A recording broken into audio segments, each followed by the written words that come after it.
ನಟ ದರ್ಶನ್ಗಿಲ್ಲ supreme court ಆತಂಕ. ದರ್ಶನ್ ವಿರುದ್ಧ ಸುಪ್ರೀಂ ಮೊರೆ ಹೋಗಲು ಹಿಂದೇಟು ಹಾಕ್ತಿದ್ದಾರೆ. ಸುಪ್ರೀಂ ಮೊರೆ ಹೋಗಲ್ವಾ ತನಿಖಾಧಿಕಾರಿಗಳು? ಬೇಲ್ ರದ್ದು ಕೋರಿ ಸುಪ್ರೀಂ ಕೋರ್ಟ್ಗೆ ಹೋಗುವುದು ಡೌಟಾ? ಹಾಗಾದ್ರೆ ಹೈಕೋರ್ಟ್ನಲ್ಲಿ 2 ಬಾರಿ ಪ್ರಾಸಿಕ್ಯೂಷನ್ ಪ್ರಸನ್ನಕುಮಾರ್ ಅವರಿಗೆ ಹಿನ್ನಡೆಯಾಗಿದೆ. ಎಸ್ಪಿಪಿ ಪ್ರಸನ್ನಕುಮಾರ್ ಅವರ ಪ್ರಬಲವಾದ ವಾದ ಮಂಡಿಸಿದ್ರು ದರ್ಶನ್ಗೆ ರೆಗ್ಯುಲರ್ ಬೇಲ್ ಸಿಕ್ಕಿದೆ. ಮೊದಲು ಮಧ್ಯಂತರ ಜಾಮೀನು, ನಂತರ ರೆಗ್ಯುಲರ್ ಬೇಲ್ ಸಿಕ್ಕಿದೆ ನಟ ದರ್ಶನ್ಗೆ.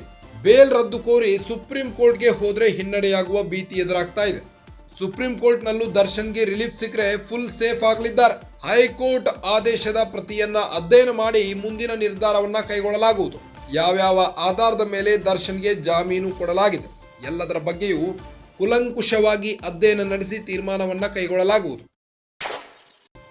ಆತುರದಲ್ಲಿ ಯಾವುದೇ ತೀರ್ಮಾನವನ್ನ ಕೈಗೊಳ್ಳದಿರಲು ನಿರ್ಧರಿಸಲಾಗಿದೆ. ಸುಪ್ರೀಂ ಕೋರ್ಟ್ ವಕೀಲರ ಜೊತೆಗೂ ಚರ್ಚೆ ನಡೆಸುವ ಸಾಧ್ಯತೆ ಇದೆ. ಸುಪ್ರೀಂ ವಕೀಲ ಅಭಿಪ್ರಾಯದಂತೆ ಮುಂದುವರಿಯಲು ಚಿಂತನೆ ನಡೆಸ್ತಾ ಇದ್ದಾರೆ. ನಟ ದರ್ಶನ್ಗೆ ಇನ್ನ ಯಾವುದೇ ಭಯವಿಲ್ಲ. ಚಿತ್ರದುರ್ಗದ ರೇಣುಕಾ ಸ್ವಾಮಿ ಕೊಲೆ ಪ್ರಕರಣದ A2 ಆರೋಪಿ ನಟ ದರ್ಶನ್ಗೆ ನಿನ್ನೆ ಹೈಕೋರ್ಟ್ನಲ್ಲಿ ರೆಗ್ಯುಲರ್ ಬೇಲ್ ಸಿಕ್ಕಿದೆ. CV ನಾಗೇಶ್ ಅವರ ಪ್ರಬಲವಾದ ವಾದ ಮಂಡನೆಗೆ ನಿನ್ನೆ ಹೈಕೋರ್ಟ್ ಅಸ್ತು ಎಂದಿದೆ. ಹೈಕೋರ್ಟ್ ನಟ ದರ್ಶನ್ಗೆ ಬೇಲ್ ನೀಡಿದೆ, ರೆಗ್ಯುಲರ್ ಬೇಲ್ ನೀಡಿದೆ. ನಟ ದರ್ಶನ್ಗೆ ಇನ್ನ ಯಾವುದೇ ಭಯವಿಲ್ಲ. ನಟ ದರ್ಶನ್ಗಿಲ್ಲ ಈಗ ಸುಪ್ರೀಂ ಕೋರ್ಟ್ ಚಿಂತೆ, ಸುಪ್ರೀಂ ಕೋರ್ಟ್ ಆತಂಕ ಕೂಡ ಇಲ್ಲ ನಟ ದರ್ಶನ್ಗೀಗ. ದರ್ಶನ್ ವಿರುದ್ಧ ಸುಪ್ರೀಂ ಮೊರೆ ಹೋಗಲು ಹಿಂದೇಟು ಹಾಕ್ತಿದ್ದಾರೆ ತನಿಖಾಧಿಕಾರಿಗಳು.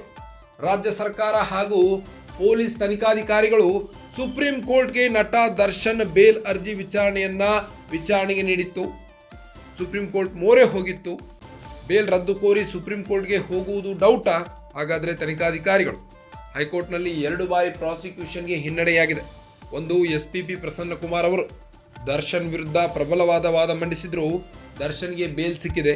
ಮೊದಲು ಮಧ್ಯಂತರ ಜಾಮೀನು ಅಂದ್ರೆ 6 ವಾರಗಳ ಕಾಲ ನಟ ದರ್ಶನ್ಗೆ ಜಾಮೀನು ಮಂಜೂರಾಗಿತ್ತು.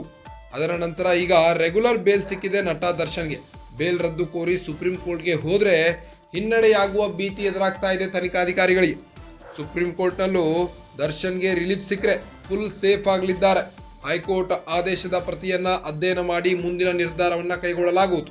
ಯಾವ್ಯಾವ ಆಧಾರದ ಮೇಲೆ ದರ್ಶನ್ಗೆ ಜಾಮೀನು ಕೊಡಲಾಗಿದೆ ಎಲ್ಲದರ ಬಗ್ಗೆಯೂ ಕೂಲಂಕುಷವಾಗಿ ಅಧ್ಯಯನ ನಡೆಸಿ ತೀರ್ಮಾನವನ್ನ ಕೈಗೊಳ್ಳಲಾಗುವುದು ಎಂದಿದ್ದಾರೆ.